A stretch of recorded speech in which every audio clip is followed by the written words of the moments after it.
শিলিগুড়িতে সাহিত্য উৎসব ও লিটল ম্যাগাজিন মেলার উদ্বোধন হলো আজ। চতুর্থ বর্ষে পদার্পণ করলো এই সাহিত্য উৎসব। আগামী 12ই জানুয়ারি অবধি চলবে এই উৎসব।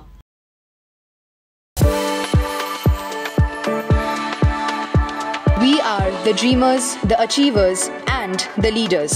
Come, join us today.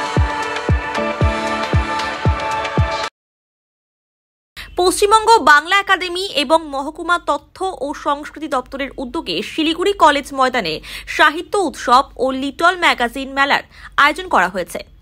এদিন মেলার উদ্বোধন করেন রাজ্যের শিক্ষামন্ত্রী ব্রাত্য বসু। উপস্থিত ছিলেন শিলিগুড়ির মেয়র গৌতম দেব, কোচবিহার পৌরসভার চেয়ারম্যান রবীন্দ্রনাথ ঘোষ, রাজ্যের মন্ত্রী সাবিনা ইয়াসমিন, কথা সাহিত্যিক আবুল বাশার সহ অন্যান্যরা। পশ্চিমবঙ্গের বিভিন্ন জেলা থেকে 400-র বেশি সংখ্যক বাঙালি কবি ও সাহিত্যিক লিটল ম্যাগাজিন মেলায় অংশ নিয়েছেন।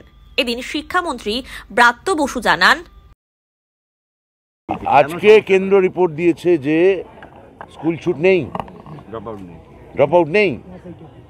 সেইটা বলুন যে আমাদের রাজ্যে যেখানে গুজরাটে এত ড্রপ আউট, উত্তরপ্রদেশে এত ড্রপ আউট, বিহারে এত ড্রপ আউট, ডবল ইঞ্জিন সরকারের এখানে এত ড্রপ আউট, সেখানে মমতা বন্দ্যোপাধ্যায়ের রাজ্যে, মমতা বন্দ্যোপাধ্যায়ের দাক্ষিণ্যে মিড ডে মিলের সমস্ত টাকা না দেওয়া সত্ত্বেও সমস্ত স্কুলে আমরা মিড ডে মিল আমরা পৌঁছে দিয়েছি মমতা দিদির কথায়। তার জন্য আজকে মমতা দিদির জন্য আজকে রাজ্যে কোনো ড্রপ আউট নেই। এটা কেন্দ্রীয় সরকার রিপোর্ট, আমরা দিচ্ছি না। দেখুন, ছাত্র পেতে অসুবিধা হচ্ছে। আপনার ছেলে কোথায় পড়ে? ইংরেজি মিডিয়ামে। সরকারি স্কুলে ওনার ছেলে কোথায় পড়ে? ইংরেজি মিডিয়ামে। এই যে বিশ্বায়নের পর চাকরির ভাষা হয়ে গেল ইংরেজি, শেখার ভাষা নয়, সেটা বাংলা মিডিয়ামে একটা ব্যাপক প্রভাব ফেলল। এবার বাংলা মিডিয়াম আপনি যদি মাতৃভাষা না শেখেন, এই যেখানে রব্বানী সাহেব আছেন, ওনার মাতৃভাষা উর্দু, উনি আজকাল যদি উর্দু ভুলে গিয়ে হঠাৎ ইংরেজি শিখতে শুরু করেন, ইংরেজি শেখা দরকার, কিন্তু মাতৃভাষা শেখাও দরকার। এই ভার্নাকুলার ল্যাঙ্গুয়েজ যতক্ষণ আমরা না শিখছি ততক্ষণ কিন্তু আজকে যেই আমরা উত্তরে হাওয়া করছি এখানে মমতা বন্দ্যোপাধ্যায়ের উদ্যোগে, এর কিছুদিন পরে হয়তো সাহিত্যিক থাকবে, পাঠক কেউ নেই, সিনেমা ডিরেক্টর থাকবেন, দর্শক নেই, থিয়েটার থাকবে, অভিনেতা নেই।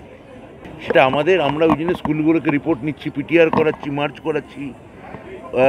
কালকেও আমার একটা এই শিলিগুড়িতেই একটা ওয়ার্কশপ আছে টিচারদের নিয়ে, যাতে আপনারা আরও দায়িত্ববান হন।